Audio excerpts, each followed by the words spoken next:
Edward Leos. Welcome to Travel Talk, filmed at the Peachtree Rose Marketing Studios and hosted by the hotel guide publisher, Edward Leos. Good afternoon, everybody. Edward Leos here, publisher of the Hotel Guide and your host of Travel Talk. Really excited about today's guest. We were just chatting offline a little bit, and he's got just a variety of background and experience, being a third-generation hotelier. I'm really excited about having Mario Mikowski on the call today. How are you doing, Mario? I'm great. Greetings from Costa Rica. Right now I'm in the Arana volcano area. Beautiful day. Woke up to toucans singing. So a family of coatis looking for food right now. All good. Very happy to be here. I am very envious. I'm sitting here in a podcast studio, and you're in Costa Rica with the incredible background and scenery. So I'm excited to learn more about you, what you've been up to, and actually even for our guests and listeners, because the way I like to always start is getting a little bit to let them know a little bit about who you are. And so maybe tell some of our listeners who you are, how you kind of got to where you are, and then we'll chat about some of the properties that you're overseeing. Sure, absolutely. So I've been involved with tourism in Costa Rica in multiple functions for about 30 years going. As you mentioned, I am third generation hospitality in Costa Rica. So the story goes back to 1963 when I guess neither you nor I, and probably a lot of your listeners that were not even born. Yep. My great uncle opened a downtown San Jose, Costa Rica hotel, a couple of blocks from the National Theater. The beautiful coincidence was that while he was about to open the hotel, JFK gave a major address at that theater. So while they were doing a parade in honor of President Kennedy, everybody was chanting, "Welcome, President, welcome, President." So my great uncle thought, well, that's a great name for the hotel to commemorate the occasion. So he called it the Hotel Presidente, Nice. Which is still being run by the family, third generation. My brother is heavily involved in that. And I'm on the marketing and sales side and PR. Later on, my father came along. My father was an architect, studied and was graduated from the Technion Institute in Israel, but he was true and true Costa Rican, born and raised.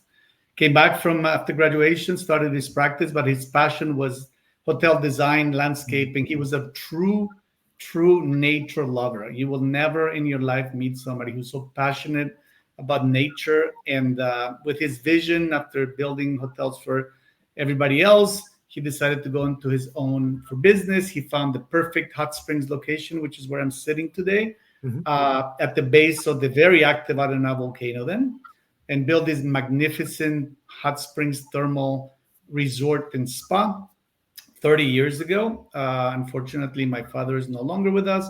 We have continued with the management and with the philosophy of sustainability. I mean, he was way ahead of his time in terms of sustainable practices, protection of the environment. And then finally, me and a few friends opened our beach resort in Antipa in 2019. So that completes the, I guess, the triangle of experiences, including the city, the volcano, the rainforest, the thermal springs, ending up on a relaxing, beautiful beachfront destination in Santa Teresa. So 30 years, 3 hotels, 3 generations, and along the line, I've served in the Costa Rican the Chamber of Tourism. I've been an officer for the Chamber of Tourism in Arenal, in Santa Teresa, and recently I am the treasurer of a beautiful non-for-profit called Amigos of Costa Rica that channels donations and all sorts of aid from U.S. citizens to Costa Rican causes, over 100 affiliates. So we're helping Americans, help Costa Ricans grow sustainably. So that's the story. Wow, it's like you don't have a lot going on in your life, Mario. I love this. And on top of that, 3 beautiful kids, a beautiful wife, regular suburbia, Washington, D.C. lifestyle. Wonderful. Well, no, I love the history behind it. And I knew that coming in the 3 generations. And it's always great to have that. I mean, we have 30 years doing this with the hotel guy. We were talking offline about that. And so to have something that you've had for not just 30 years, but longer is just a testament to the legacy that you're creating. So talking a little bit about that legacy going into 2025, you got 3 unique properties. What do you see for any of those properties going into 2025 that maybe some of our listeners would want to know a little bit more about? So each property is quite independent in the concept, in the size, in the whole approach. They're all in the common thread would be mostly sustainability, the approach to community. So we have a lot of programs in each of the hotels that I'm very excited about and happy to share. Tawacon, I guess, would be the leader, the forefront, a little more structure in terms of management and a little more capacity to implement. So last year, 2023, we launched a program that asks for donations from our guests. We have a matching system. And first year, we raised $65,000 that we're putting towards investment in educational institutions and the students and the faculty in the local town of Fortuna. So for us, education is basically the anchor to community development, to involvement, to future participation, entrepreneurship. So our program really had a lot of different angles, from building classrooms to awarding and recognizing top teachers, top students, top school principals. We also do a lot of donations of uniforms and school supplies to families in need. In general, very proud of that program. We are on par for this year, on course for this year, to increase the investment to 90,000. So that hopefully will be the budget for 2025. We still have December to go. So if anybody listening is staying in Tawacon at the end of the year, we would love your donation so we can meet our goal. And we are about to launch the same program at Nantipa, our beach hotel. Perfect. Nantipa is much smaller, only 27 rooms. So numbers will be a little more conservative, but we're still very excited to copy the model, implement it in a different community. And then we're trying through Amigos of Costa Rica to replicate the model and have other colleagues throughout not only our regions, but throughout the country try to involve tourists, visitors, guests, even the expats living in Costa Rica to participate in this very, very important cause for us. No, that's an incredible thing. I love the fact that you're giving back to the community and utilizing the hospitality industry to do that. Talk a little bit about sustainability. I'm hearing it a lot, not only trends-wise, but it's a big deal nowadays when tourists and travelers are looking for places that have sustainable efforts going on. Maybe touch a little bit about what you guys are doing from the sustainability efforts, and then we'll kind of touch onto some of your personal side of things that I wanted to ask you some questions on for travel. Sure. So first of all, a little bit of a warning sign. Today, everybody claims to be sustainable, right? I mean, if you have a recycling bin and you reuse the towels and I don't know, you call yourself sustainable, you need to go way above and beyond that small practice. So unfortunately, the word has taken, it's been a little bit diluted, the concept, and we need to make it more firm, establish some guidelines. Costa Rica, fortunately, has a very strict certificate of sustainable tourism, and it's designed by the government, it's implemented by the government, and it's voluntary, and we as hotels can apply, and you really are forced to take an inward look in terms of your use of resources, again, your community outreach, your protection of the environment, reduction of single-use plastic, efficient. Like we changed, for example, in Tawacon to solar energy. We have solar panels on our rooftops. We have a charging station for electric vehicles. So we're motivating our guests to, if they're renting, to rent an EV. Again, in Antipa, we just installed the first charger, electric fast charging station in the whole town of Santa Teresa in our hotel. We do have solar power systems for heating the water. We have state-of-the-art water treatment facilities in all three hotels to not only process the wastewater, but also reuse it, which is important, especially at the beach. So in general, there's a lot of practices. For us, it's based in three pillars: community outreach, protection of the environment, and efficient use of resources. In that, you include reduction of single-use plastic, for example. And of course, there's always ways to get better all the time. Right now, we just applied in Tabacón to become a B corporation, waiting for the hopefully positive response. But in general, there's a lot of ways you can get involved and become more sustainable. Now, having said all of that, we're taking the next phase, which is regenerative travel, right?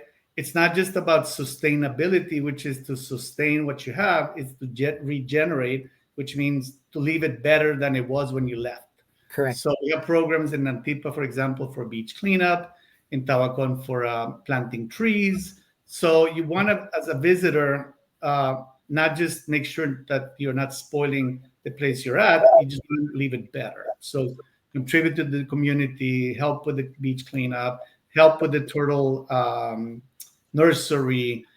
There's a lot of ways you can get involved. You can volunteer in the schools. You can bring supplies. I mean, there's many, many, many ways you can get involved as a visitor. But the important thing is not just to come, have a great time, and go home.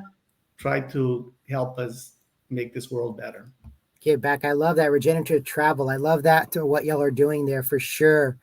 Let's switch a little to the personal side as our time is going by so fast here. But tell me a little bit. I know you're a traveler, hotelier. What are some of the things that are on your bucket travel list?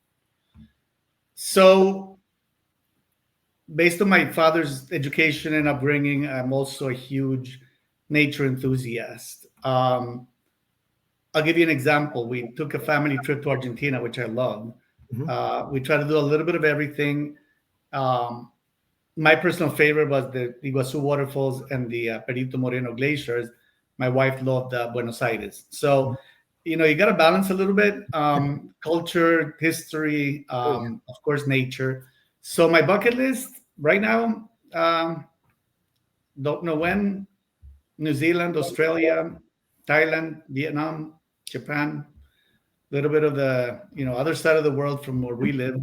I've been fortunate enough, based on my work and my personal life, to be able to explore a little bit more of the Americas and Europe. It's hopefully time to do that long haul to the other side of the world. Broaden the travel scope a little bit. But those are great bucket list ideas there. We got a couple of minutes left here. Any final thoughts on the properties, what you see, and then maybe what are best ways for people to connect with those properties if they want to know more or to get involved? So again, Costa Rica, if you're planning to visit us, please think about it as a multi-region experience. Don't just book that 1 week at the beach and think that we're like a Caribbean or a Mexican destination. You want to move around. You want to visit different regions. As we say in Costa Rica, spread the tourism dollars and visit the towns and visit different regions. So San Jose, the Hotel Presidente, gives you a fantastic downtown city experience, 2-3 nights over there. Go see the volcanoes in the north. www.hotel-presidente.com is the best way to get there. Tabacón, of course, the top premier hot springs destination in the country. Legacy of my father, beautiful volcano. This is where the real fun Costa Rica adventure experience comes in. My favorites: go rafting, zip lining, waterfall rappelling is definitely a must. Hanging bridges, going to the national parks. www.tabacon.com. And then when you're done with your culture, with your amazing adventures, when you just really want to get down a little bit in sun and sand, plus yoga, surfing, great dining out, Santa Teresa, top destination. Nantipa is our hotel, www.nantipa, nantipa.com. Well, you just hit all of those spots. I could tell why you're an ambassador for the region. Perfectly done. And, it's been an absolute pleasure having you on the Travel Talk podcast, Mario. I know that we can talk a lot more. So I have a feeling this might not be the last time that you're going to be on this show, because you have a wealth of knowledge, and what you're doing, particularly the giving back part. I love that. And I think that's important nowadays. So thank you for being Edward, my suggestion is pack your bags. It's about to get cold up there. Come down to Costa Rica. We'll do the next podcast in person. We'll take you around, show you the different regions. Maybe you'll just decide to stay here.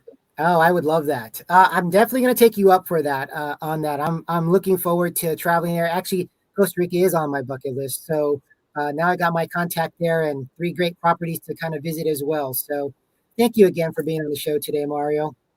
Thank you for the opportunity to share with you, and for all your wonderful listeners. Happy holidays to everybody. Perfect. And make it 2025 in Costa Rica. You got it. Well, to all of our listeners and readers out there, again, follow us at thehotelguide.com. If you love what you're hearing here, please like it, subscribe, share, get the word out there about Costa Rica and these 3 incredible properties that Mario has a hand in. And so until next time, travel, make memories, and we'll talk soon. Take care, everybody.